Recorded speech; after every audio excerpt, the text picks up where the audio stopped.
So welcome to the Pastured Poultry session. So if you're not here for Pastured Poultry, then you're in the wrong place. You're allowed to leave now or stay and be interested by something you weren't expecting.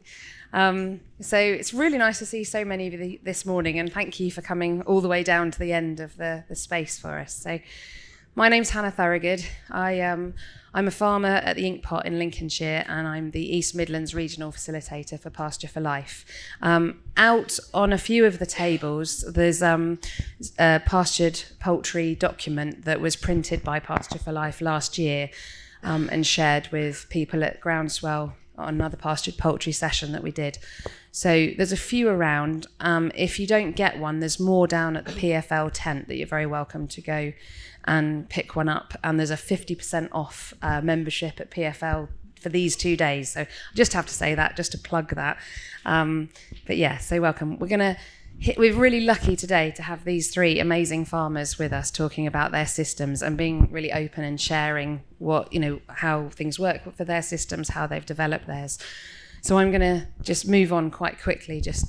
We've got the fantastic Jacob and Radka and George here today. I'm going to let them introduce themselves and their own systems. So we're going to start with Jacob, if that's all right.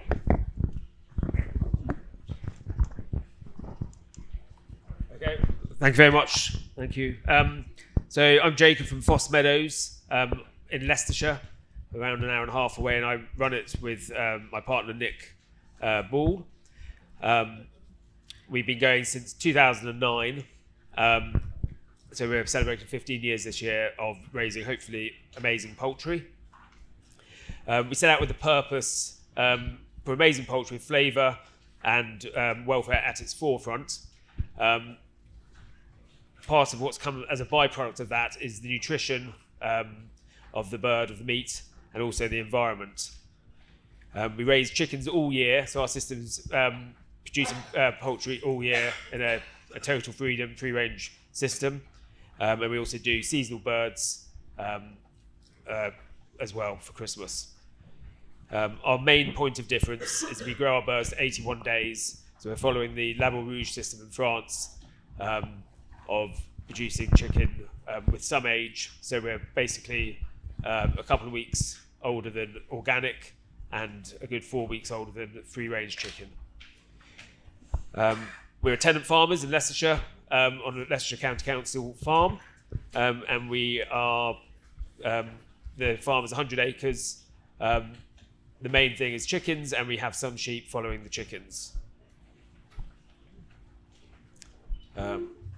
So our process is chickens come in. We get a batch of chickens every 2 weeks, so it's around 4,000 to 5,000 birds, and we put them into what are basically big fridges, but we heat the fridges up.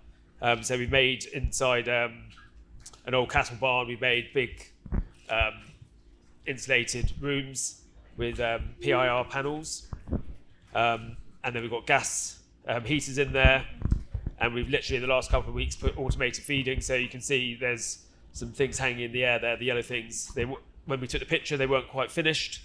So we were using these blue feeders, but we're now on an automated feed system for the chicks. And there's nipple lines, and we straw down. The beds are strawed down, and occasionally we're using shavings. And there's also a very basic ventilation system in there as well. When we first started 50 years ago, we were brooding out in the field in wooden sheds, which does work, but there's obviously, you get predation issues. Rats can get in, and that can cause a bit of devastation.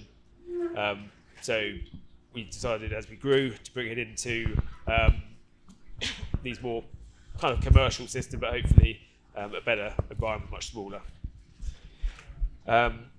We use a Hubbard bird. So we're trying to get, the majority of our market is retail. So we're trying to get chickens from anything from a 1.6 to a 3 kilo bird, all grown to the same age, this 81 days. And so for that, we use a Hubbard, 3 different strains of the Hubbard bird to get that variation in weight, as opposed to using a Ross bird, which is kind of 95% of chicken in the UK, they use Ross. And the Ross is your little supermarket round football, all about the breast meat with little dinky legs, whereas these Hubbard birds have got proper legs so they can carry their body weight, which means they they'll roam further and produce better meat.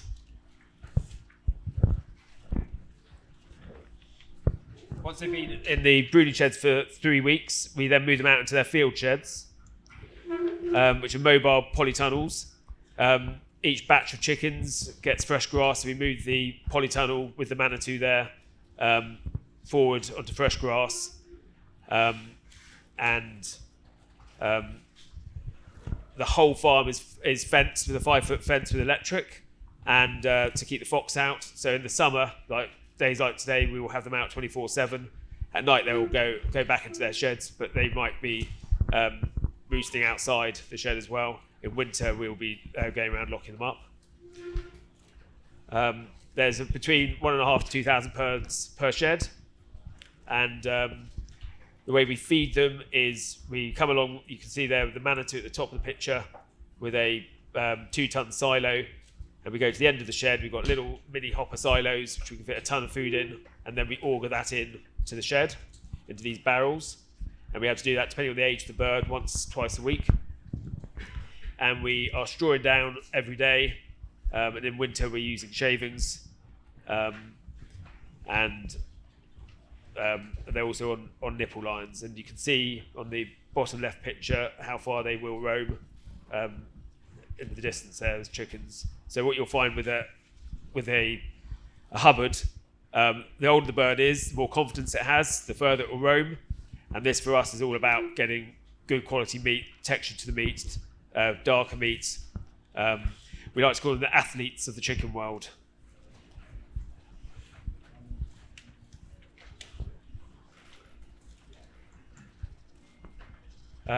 So environmentally, we don't use any pesticides or fertilizers, and we only use antibiotics routinely, which in 15 years has been very few and far between.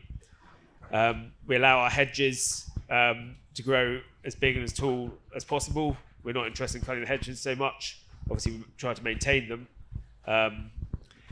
But by growing the hedges big, we get lots of biodiversity.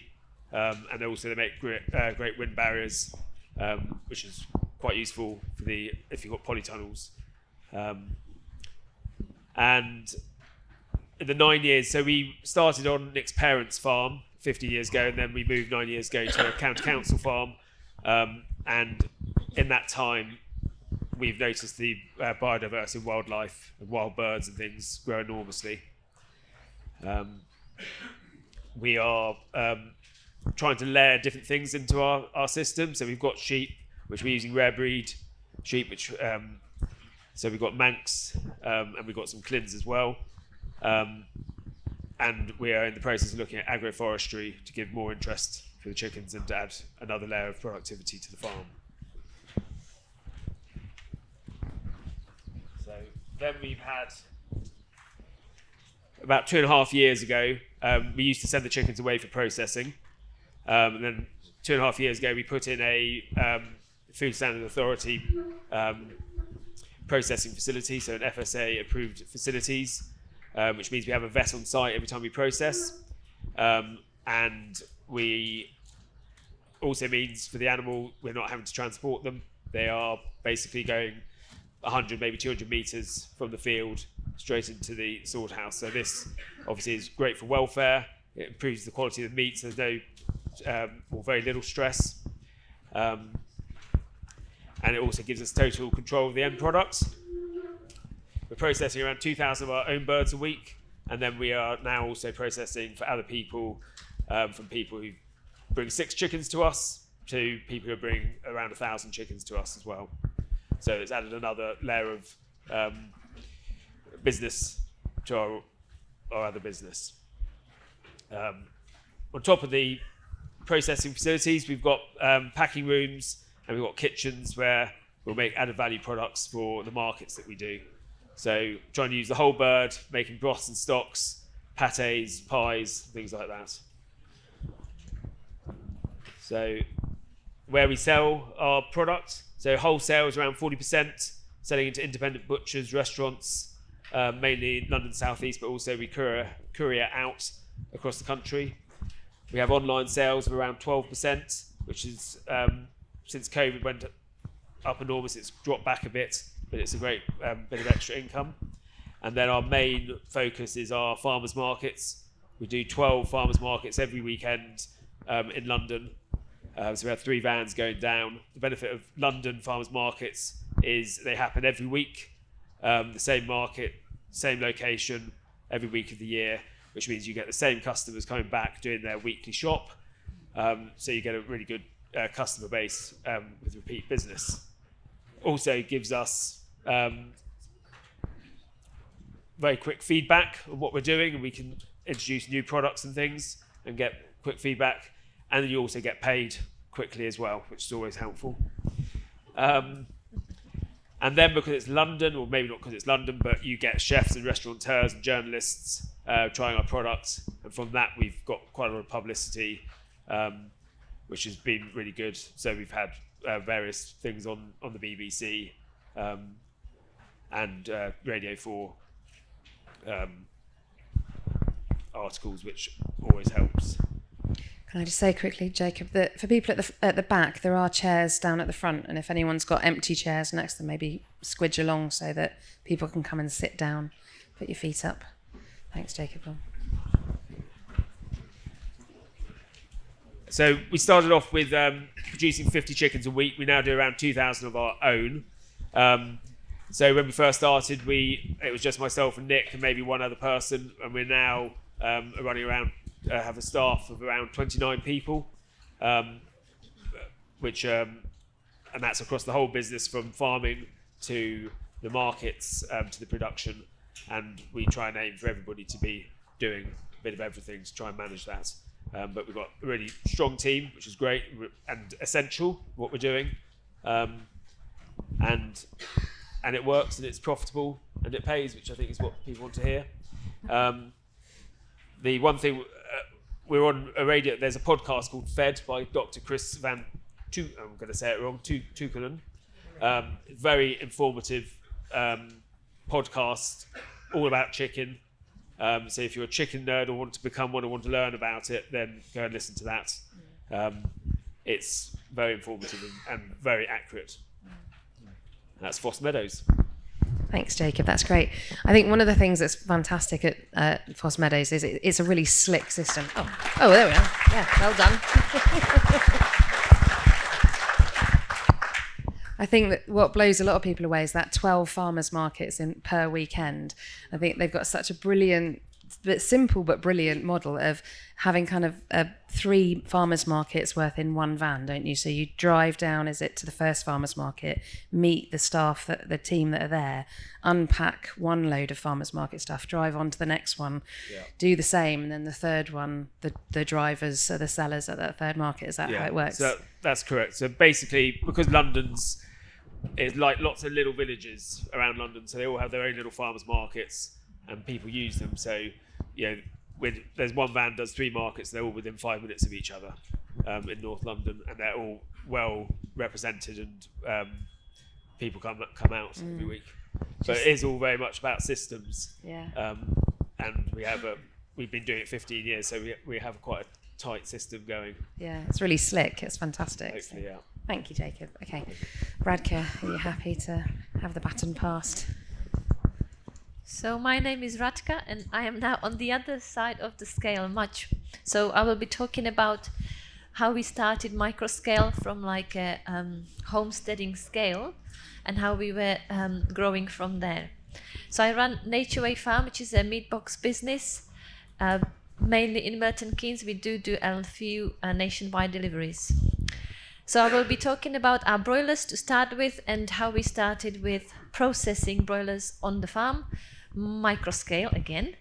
And then I will be sharing some of my enterprise numbers with you, and then I will just touch on our soil health, which is what we have discovered last year when we did some tests, and finish with our egg enterprise. So during COVID, I couldn't get a proper chicken. So I was thinking, well, it's not a rocket science to grow one. So we just built a very simple pen for 30 broilers. So I ordered my broilers. You can see in the brooder in there it was just 4 boards in a corner of a shed. And then we brought them outside, and these were actually a mix of Ross and Hubbard at the time. And then I was thinking of how much more work would it be for me to make the meat safe enough to sell in my meat boxes. So I started to work with our EHO, and we have created this system of a mobile processing unit. So what I had to do is to have washable walls, floor, ceiling, and essentially created this gazebo kitchen. So we have 2 sinks there. One is with hot water, and everything was plugged in into extension wheels, essentially. So we have a hot water heater there under one of the sinks, and then we also have a fly zapper. And then I would put the finished chickens that were gutted in this side, they would be bagged, and then I would put them in a box, and I can't show you, I can't point, but never mind, hopefully you can see there is a box in the middle picture. And I would then put ice packs around the birds, and then once they were cool enough, they would just go into a fridge, which we had in the stable. So this was done in a stable yard. So this was our clean side, and now this is the dirty side where we were killing the chickens. So just a basic plucker, scalder, and a homemade killing cone. We are a bit more fancy now, but this is how we started with just 30 chickens. So that year we did about 120, so then we did about 3-4 batches of the broilers, and it was success with our customers. They all loved the chicken, and we learned a lot of lessons through those batches as well. And now we have grown into a bit larger scale, so we continuously just grow with the demand. So everything that we do is just based on the demand. So it's very low risk, because I also have a full-time job, so I can't do this just for fun. So everything is low risk, low investment. So I don't need to go and trying to find customers. So now we have more of a shed that we have created for the broilers. So it's just washable sides and a lino, and you can see the front board we can make bigger depending on how long the chicks have to stay there. So there's 120 there at the moment. After every batch we can just pull the whole thing out and jet wash it all. So that's our current brooder, and this is our current system, pastured systems. What I liked with our previous one, with our very first chicken shed, was that I could go in and see the broilers, because we did have to learn quite a lot about the animal management and look at their behavior if we had to change anything. So we did create this one, which is essentially just a wooden base and 2 metal poles which act as an axle, and then we have 2 straps so you can move it really easily. So the house is on the floor, you can take the wheels off, and it's on the floor when the chicks are small or the weather is bad. So they are nicely protected, and then we can just put the wheels up, and then they can go in and out, and we can also open the door. And we also now run Hubbard strain. This is our the cost and profit analysis of our enterprise. So the feed, we use GM-free, soya-free feed, because we are doing quite a small scale. This year we will be doing about 700 birds. We obviously need to buy small scale feed. So it costs us about £6.50 per bird to buy the chicks and feed them for their lifetime, and we keep them about 10 weeks. So the total cost of the feed, including the chicks, the daily labor, and the killing cost, if we hire the staff, is £13.50 per bird. And we sell the bird, so it's not cheap. It's not cheap chicken. So we sell on average about £18.50 per bird. So the profit is around £5 per bird. Now it should be a little bit less probably, because we should also include a little bit of investment in the nets and energizer and the likes. So probably about £4.50 per bird. So this slide is showing the soil health changes that we have noticed when we added pastured broilers onto our mob grazed pasture. So the orange grass shows how the plants, the 80% plant rooting depth, I think one of these talks they will be talking about it, how that increased when we added broilers. The blue graph shows the number of earthworms, so you can see how they is significantly increased with adding broilers to it. But we also saw other factors that have improved. So we had higher density of grass, higher litter, more legumes, and those that decreased where there is less background and there is less undesirable plants like weeds. Now we also have hens, and as with everything that we do is we start micro scale. So we first start with 30 hens, so it's manageable with the eggs. This hen house we built, again, it's a similar kind of a design. It's a wooden construction with 2 bars, metal bars, which are our axles, which are screwed to the house, and then you put the wheels on it. It's light enough to move by hand. And we are on quite a challenging terrain here, but it is still possible to move by hand.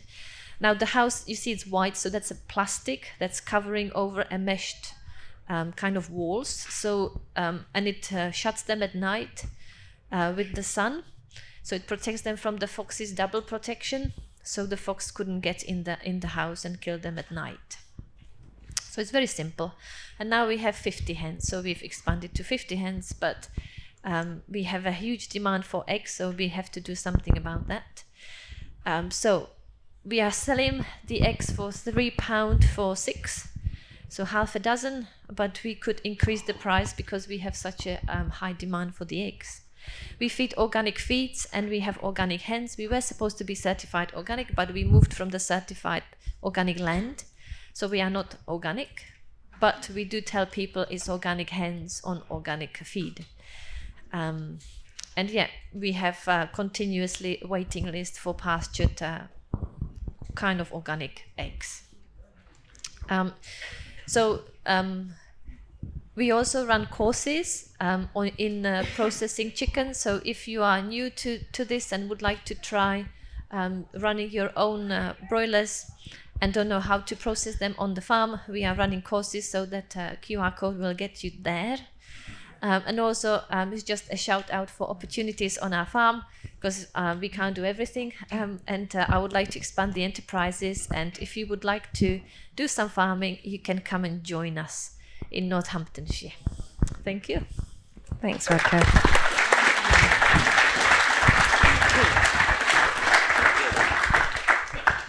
I think what's really interesting with Radka's system is how accessible it is for people coming into it. You know, like you say, you do a full-time job as well as that. That's a demanding job, and you have other enterprises that they're running as well. So you do easily 2 or 3 full-time jobs, I think. But as you can see from the photos, it's really a very DIY system, isn't it? So it's something that you really can kind of run from a back garden, and also like. Radka doesn't have land of your own, do you? No. You use other people's land. Yeah. It's a very mobile system that you could start up, can't you? And we also just started in a horse paddock. So I have horses, so that's how we started, just horse field. So it was free land. Yeah, so I think for anyone that's a real new entrant to farming, or somebody who is wanting to have an enterprise on an existing family farm and maybe have been told there isn't a wage here on this farm, as often happens, this is a really good system to be able to start up and just try, have a go with. And I can't recommend those courses enough. It's a low risk, yeah. Pardon? It's a low risk system. Low risk, yeah. It's easy to say that on years where there's not much avian flu around, isn't it? Let's not mention that. Okay, go on, George. Good morning, everyone. Thanks for coming out. My name's George Ford. I farm with my family in a little hamlet called Nempnett, Thorogood, which is a nightmare to explain to people on the phone. It's just down in North Somerset, just south of Bristol. Our brand is Nempnett Pastures. The current business is quite diverse. I don't, excuse the pun, like having all my eggs in one basket. So we've got a relatively small set of enterprises, but together they're enough. So we run pasture-raised broilers, which I'll talk about. We've also got a suckler herd of Hereford cattle. We do Christmas turkeys, pasture-raised. We We do some stables as well. Don't judge me on that one. We just rent out some stables. We've also recently renovated a family farmhouse for holidays, and we've started with a bit of ecotourism, agri-tourism, doing farm tours and open days. So we'll start off with the broilers. We wanted the enterprises to kind of all work together and not take up any space. So it all needed to be fully portable and be able to move around the farm and incorporate with the whole farm model. I'm very lucky. My uncle next door, he grows free-range chickens for M&S, and he's very good at it. He used to be a kitchen maker, so he's very high level of detail. So I get my chickens from him at 21 days old, already brooded, so it takes a lot of that kind of hassle out of the job. So we just go and we collect them, and then we put them in the crates, and they spend the night in the cattle box, and then the next morning, as soon as sun rises, we just let them out onto the pasture. So our broiler system is only run seasonally from April through to end of October, just because it wouldn't be ethically acceptable to raise the birds through the winter this way, because they are literally on the fields. There's no sheds or straw or anything like that. But it's nice, gives us a break from it as well. So just to explain how we do it, this is just a little video. I treated myself to a second-hand drone this year, which I love. So yeah, we've got mobile shelters inspired by the American Joel Salatin, which I'm sure most of you, if you're here today, have probably heard of him. We started with these shelters on the floor, so they weren't on wheels. And we had to drag them to a fresh spot every morning, and the birds were kind of confined to the shelter. And it was a lovely model that the chicken, they got fresh grass, and they were outside, which was nice, but it was a confusing message to our customers because it wasn't really free range, it was pasture raised, and they didn't really get it. And if you showed them around at the start when the chicks were only 3 weeks old, they had loads of room in there and it looked pretty and nice. But by the time they were sort of 11, 12 weeks old and they're getting quite thick in there, we were having to move them twice a day just to give them that fresh grass a bit more often. And there's just times where I wasn't 100% happy on how it looked. So I really wanted to change it. So we ended up putting them on wheels and then putting poultry nets up and letting them out. But we could only do that with livestock guardian dogs, which I'll talk about in a minute. Excuse me. The birds range really well, like what Jacob said. Once they're a bit older, they do range really well. What we like about the kind of portable shelters is even though they're on wheels, we still move them every morning. And when they're young, they spend most of their time in and around the shelter because there's water and food there, and they're not always that brave. So they can still be on the pasture even when they're young and a bit naive. But then as they grow older, they do explore range a bit more, which is always nice to see. We've seen our demand or our sales go up a lot since letting them out. And I think it's mainly because the marketing imagery is a lot better when they're outside on fresh grass rather than, it was quite hard to get a nice photo of them in the chicken tractor, even though they were on the grass. It's just quite tricky. And in terms of environmentally, the birds really do make the grass grow. So we kind of thought the idea was nice that you have your cows, they graze, and the chicken come in, and they 3 days later go through the cow pats, pick up all the eggs, worm eggs and fly eggs. But it doesn't work in practice with broilers because you either need like 20,000 chickens or 2 cows because we're only moving them 4 meters every day. So it doesn't quite work. But what we do is we have like a field a year that the chickens are rotating around, and then we'll bring the cows in, so the herd will come in once every month or 4, depending on how fast the grass is growing. And so they do eat that regrowth from the chickens, and they really do a good job. They love all the weeds, the docks, all the broadleaf weeds. So they take them out, and then obviously all their fertility and their poo just makes the grass really grow. I can't control what the birds are fed on in the first 21 days, but from 21 days onwards I can. And we felt we started off just I was buying my uncle's feed off of him because it was accessible and cheap. And and I kind of felt like we needed to be doing a bit more than just using run-of-the-mill sort of stuff. So it's a bit more hassle and a bit more money, but it's a nicer story, and I feel better about what we're doing. But we basically buy in wheat and beans, and then like a premix with some additional proteins in from a local farm, and then we get B&W feed mill in, and they mill and mix all the feed on the farm. So it's a soya-free ration. I can't sell soya-free chicken because they've had soya in the start of their life, but it is only a small proportion of their diet. So it's just making it more local and sustainable. We just feed them twice a day, so they're actually on a restricted ration. We do this intentionally. We want them to basically go for a period of the day where there's no food. That encourages them to go and forage.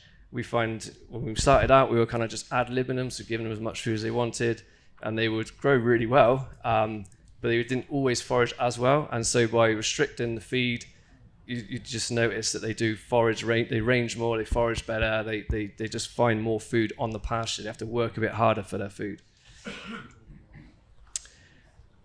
On to the turkeys. So we started off with standard barn-reared turkeys 2018, and then we've slowly progressed to free range, and now we're on fully pasture-raised with the turkeys. Again, this model is completely inspired by Joel Salatin in the States. I'm not that clever to think of this stuff myself. However, I did adapt his design to make this is a gobbledygook, by the way. That's what he calls it. It's a portable perch-like structure. It's supposed to mimic how a turkey would roost on a tree in the wild, and so they all roost on that. We build it all on the farm. It's built on a caravan chassis, so we just drag it with a long strap each morning, and they live out completely outside. And all my other turkey mates think we're crazy. So we've got a nice little system now. This is kind of modified over the last few years. We got the gobbledygook, and then we got 2 lamb creep feeders, which we've modified. So we lowered them down, and we put more wheels on the front, and then they are chained to the gobbledygook. The gobbledygook's also got a header tank in it and 4 bell drinkers, and then we've got above ground water pipe feeding each one. And so it's dead easy to move now. All we do is we put the strap on the front of the gobbledygook. We make sure we're not in the pen when we move them with the quad bike, because the turkeys are just so inquisitive. They're all around you and you can't move because you just run them over. So we always have a really long strap, and we stay on the other side of the fence, and we have 2 of us, and we drag it. And so when we drag it, it moves the feed, the water, and the structure. So it's really quick and easy. We definitely prefer doing that job than bedding them down every morning. And yes, they do go on it. That's I don't know if you can see with the light, but that's a camera shot of that 4G camera, and they do perch on it really well. So this is them kind of integrating with the herd again. You can kind of see on the far right-hand side of the screen, that's the paddock that they were in for a week, 2 weeks ago. This obviously taken last year. And then the paddock in the middle, you can see they've grazed it down. That was the week before, and then they've moved over. And then the cows are going through about a month before the turkeys. So the turkeys ended up going up. They were heading left on that screen, and then they came round behind where those cows are now. So we can integrate it that way. And those we thought chicken had a really good impact on the land, but those turkeys are something else. They just forage incredible. They're basically like mob grazing cattle with mob grazing turkeys. This year we'll have 750 birds in a 50 by 50 meter net for a week, and we'll move it onto a fresh paddock every week. And that grass is unbelievable. I mean, yeah, you don't need to put any fertilizer on after that. We actually cut that strip for haylage this year, and it did very well. They love being moved. It's a great feeling as well when you move the fence and they go into that fresh ground, and they're just so inquisitive, and they're on the pasture eating all my weeds up. Look, they love that. I'm gonna have to start sowing those docks, I think, because they really do like them.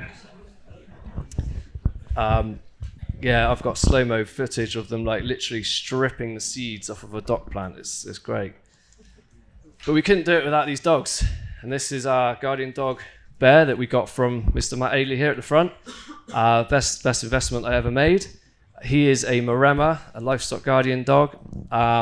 So they're bred in the Alps of Italy to look after flocks of sheep, but they look after whatever they kind of exposed to at a young age. And so Bear is now 3. He, along with, we've got 2 other dogs now, he lives with the birds 24/7 because we just wouldn't trust the poultry net to keep the fox out. Radka was saying that they had a fox attack. Fox just jumps over the fence. So when you got 750 turkeys and 600 odd chickens with just one little fence between them and the predators, if you want to sleep at night, you get one of these dogs. We couldn't do it without them, and they work really well. Training them was quite interesting. We had a few, how can I say? We had a few hens as sacrifice almost. But luckily, it didn't get to that point. He was very good. He was very good. But there was one episode where he was when we were training him, he was in his own little pen right next to the broiler birds. So he was there with them all the day in the field, but he wasn't in with the birds, if that makes sense. And one morning I went out to check him, and he's come over to the fence, wagging his tail, great, big smile, looked happy as anything. And I see a chicken on his side of the fence, and it's upside down, legs in the air, and I'm thinking, you bastard, you've killed it. So I run up, and I'm cussing him, shouting, no, bad dog, and he's like, what? I get over to this chicken, and it's just lying on its back, covered in slobber, just pretending to be dead. Absolutely fine. Absolutely fine. So I picked it up, put it on the other side of the fence, it got off and just ran back to the shelters. So he's never intended on killing it, he was just very playful. It took him a couple of years to get out of his sort of teenage age, like playfulness, and now we can leave him with the birds the whole time. He's a real asset. So all our broilers, we actually outsource. So I'm a bit lazy, really. I outsource the brooding and outsource the slaughter as well. We've got a facility about 40 minutes from us, which is very similar to Jacob's facility. So we just to take the hassle and the paperwork out of it, we take our birds there in batches. We just do 6 batches or 3 batches a year, split into 6 draws. So we split each batch in half. So that works for us. It's convenient. But we do process the turkeys on farm because everyone wants their turkeys done at the same time, so it's much harder to find somewhere to outsource that to. And I quite enjoy it, really. We get a load of local guys in, and we stop every couple hours for a coffee, and it's just, you crack on, work hard, but it's everyone looks forward to it if you look after them. My wife's a very good cook, so she looks after them well. We just kind of converted one of the sheds, and we bought a second-hand fridge and just get a load of people and just crack on with it, really. It's not too onerous. It's just got to get the right kit. With regards to sales, our models are all reliant on being sold direct to the consumer. There's not enough. We haven't got enough scale for it to be kind of retailed. So we set up a website. We do mail order or click and collect if you're local, and that seems to be working really well. This was a shot. I was quite not impressed. I was quite amazed about this. I didn't really expect it to be like this, but I just downloaded all of our nationwide delivery customers on a spreadsheet and put it into a map. Once you go kind of nationwide and you use the courier to outsource the delivery, because I don't like driving vans either. Honestly, I do some work. Just the things I don't like doing, I outsource. And so it just opens up the market, and there's a hell of a lot of people in this country looking for good quality food. So there's definitely room for more.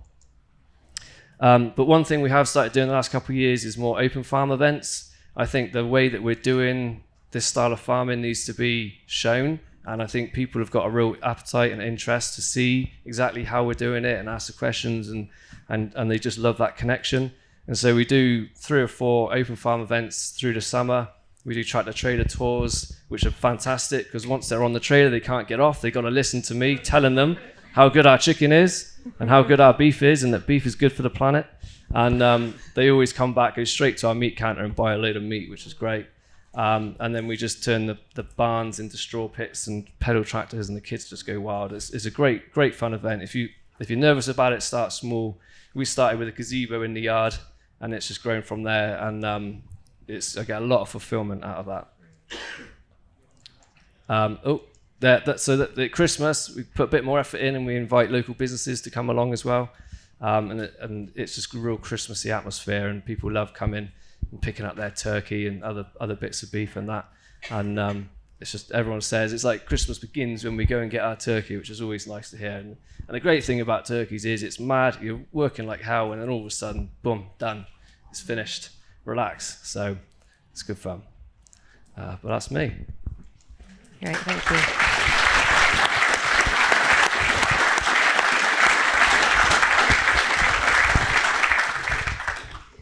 I think, yeah, there's so many questions on your system. It's such a good system. But so with the turkey houses, do you fence each week and then pull them along the houses along each day? Is that how you do that? Yeah, so they're in the 50 by 50 meter net for a week, but we move them 3 or 4 times within that net. Yeah. And then we put another set of 3 nets up. So effectively, we've got 50 by 100. When they're then we roll up the middle line, move them through into the next paddock, then put the middle line back up, and then take down the back fences and rebuild them at the front. Yeah. So they're never fenceless. Nice. So interesting. And how was it this winter with how wet everything was? Were you still able to pull the gobbledygoes along? Yeah, we had to ditch the quad bike at the end and get the little scraper tractor out there. Okay. Yeah, it's not. I mean, I think a winch would be quite good. Yeah, I wondered about that. Yeah. Yeah, on a remote or something. But yeah, we do actually bring them in for the last. Well, it depends on the weather. We'll bring them in for the last kind of week or 2, just so that they're used to being in, because they need to be in before they're slaughtered anyway. And it just cleans them up, and it just de-stresses them, because we don't want to bring them in, which is a stress, and then kill them. So we do bring them in, and we put them in the cattle sheds for a couple of weeks, just at the end. Lovely, great, thank you. I could just ask you all day, like, I want to build turkey houses just like yours. So I'm like, right, how exactly do you do this? That's great. I got another one to build. You can come and help me build it, and then you'll be away then. Great, yeah, go on. That's fab. Okay. So we're going to open up to questions for all of you in a minute. So think about the questions you want to ask. There are still some seats at the front if anyone is standing up. There are some seats around, so do come and sit down if you want to. So I just wanted to ask, maybe each of you, what are the kind of challenges that you're finding to your system? Are that we've got all the beautiful photos. There's always that Instagram versus reality. What's the kind of what would you say has been some of the challenges to your systems, maybe in the last couple of years, or just as you set up? Jacob. So I think the weather is always a challenge. Especially, so on our farm, we're probably about a month behind where we'd normally be because of the weather. And we're constantly having to, and it sounds like we all are, evolving our systems to work for us individually. So things like we've done in recent years is built up mounds of soil or platforms to bring the sheds onto so they stay drier in winter. We have a track going through the farm, which we work off in winter as well. And then obviously the major issue we all had to deal with is AI, avian influenza, a couple of years ago, which was pretty devastating for a lot of people. And it's on the down low at the moment, and hopefully it'll stay that way. But that caused lots of issues. Thank you. Well, for us, I think there is always a challenge with every batch. There's always something we can learn from every single batch, even though I think, oh yeah, we know everything by now, 50 year. There's always something that surprises me. This year we had a fox attack, just jumped the electric net, even though we move it every single day, and we lost 30 birds out of 120. So that was not very good. So we are thinking of the dog. Join the club. We all have one of these. So I think you're the only one, Radka, that doesn't have one on the stage. So I've got our Marema is called Polar, and it's not a sibling. It's a girl. They're all related, aren't they? All of ours. Of Bear. Yeah. How about you, George? We've had loads of challenges. Distribution was always a big challenge for us because we tried doing local deliveries, and it was just pointless for me because we're still relatively small, and so the orders, it wasn't like we could go out and just do like 100 orders. It was like go out for 2 orders and you just end up wasting a load of time and not making any money. So we didn't know where to go with distribution, and we've decided to go down the courier route just for simplicity, really. But there is something more resilient about having a local customer base. You build relationships with local people. But some of the products we produce are priced where they need to be priced for us, and not all the local people can afford that.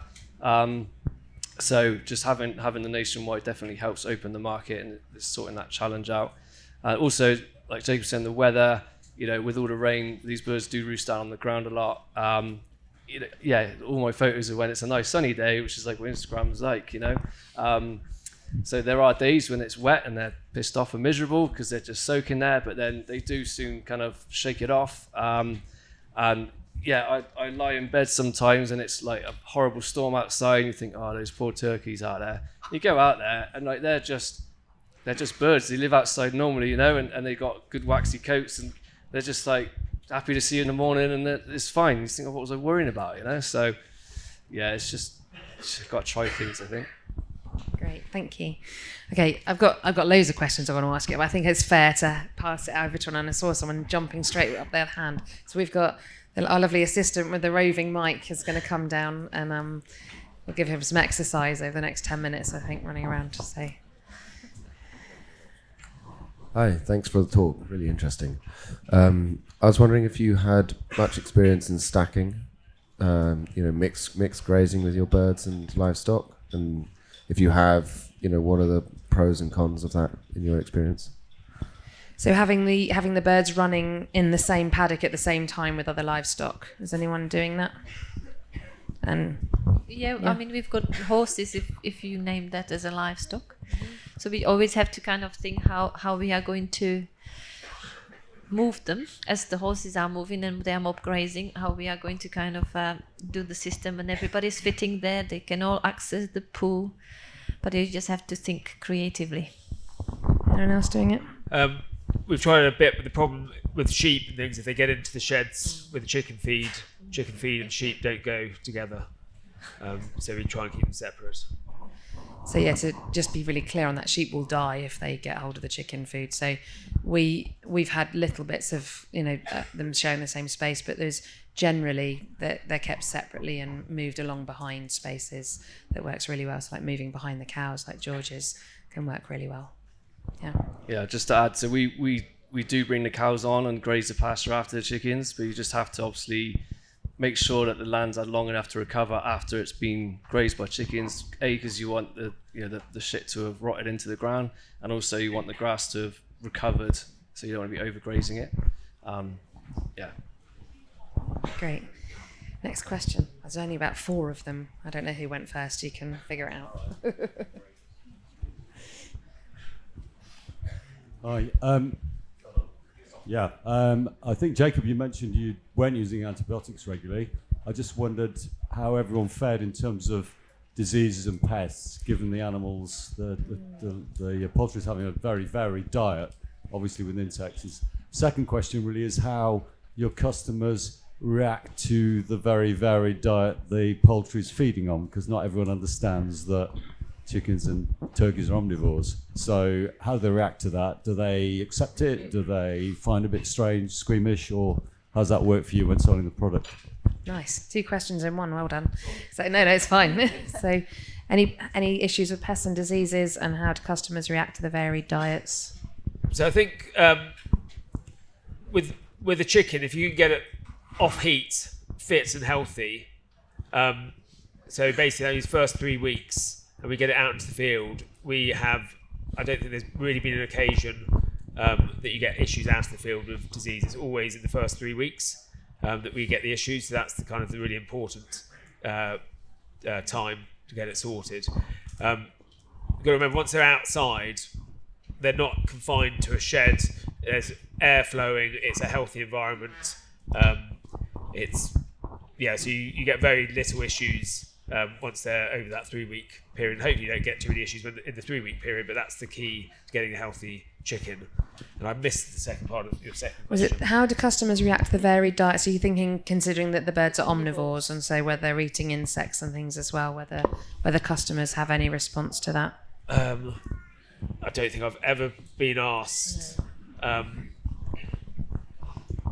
We get asked too often. Are they grass-fed? Are they grass-fed? They're like, do they get fed grains? Oh yeah, of course they do. And then you have to give them the whole biology of a chicken and a cow. But once I explain to them that what we do, that they're fine. But yeah, they do ask some silly questions sometimes.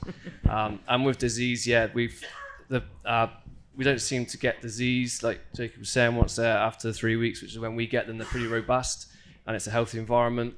Our biggest mortality is either sour crop, where they've eaten too much grass and it gets tangled up in their crop, or aerial predators, rooks and stuff like that.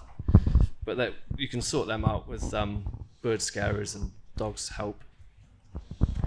Yeah, and for us, what we use is that we kind of monitor them on a regular basis, the birds, and if we think, oh, they don't seem, they are a bit under weather, we do use fermented whole grain, which does seem to help their whole digestive system. We also give them grit as well, and that's kind of like a health booster for us.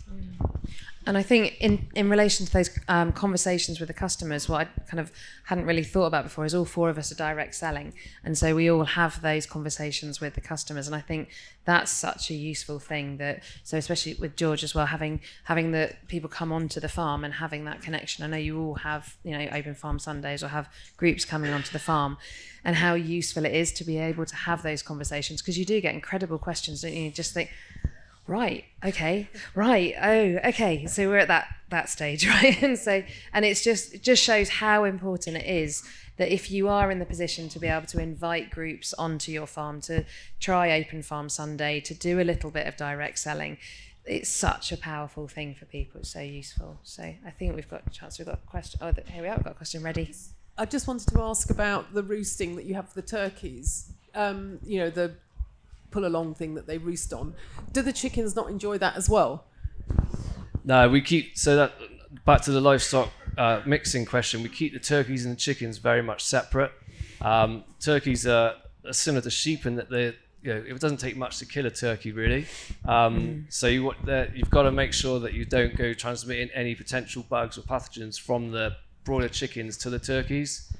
So they're always separate, and we wouldn't graze the same pasture that the chickens have been on with turkeys for at least 4 years. Would they roost?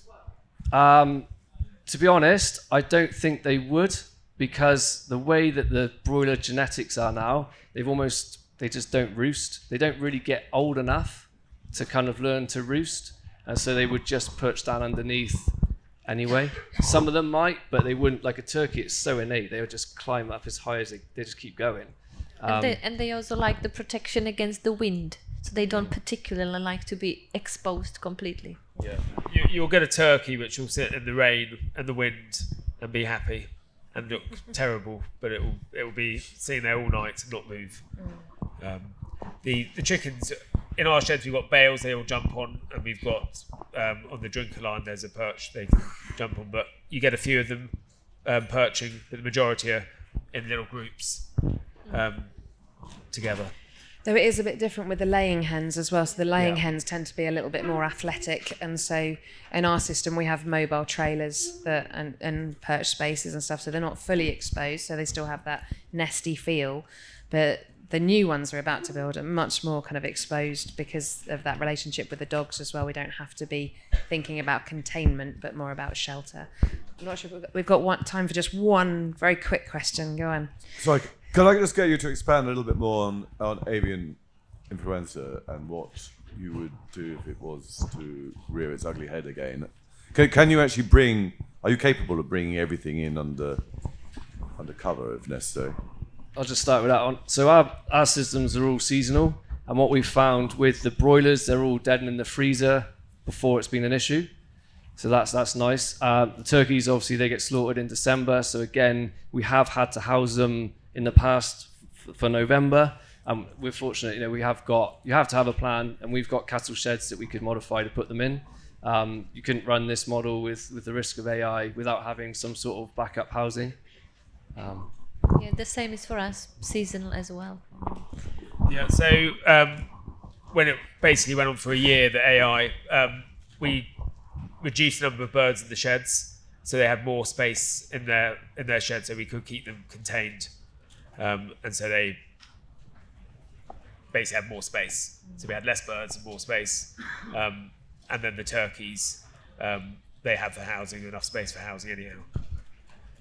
I think, we also need to be not to be too glib about AI. Whether it's been quiet last winter, but whilst there weren't many cases last winter, I know these guys know that I got caught in a protection zone, so we were all right. Our turkeys were in, but we couldn't get the turkeys over to Foss Meadows where they process our turkeys, and Jacob and Nick were so good. It was such last minute kind of. We got the zone got lifted.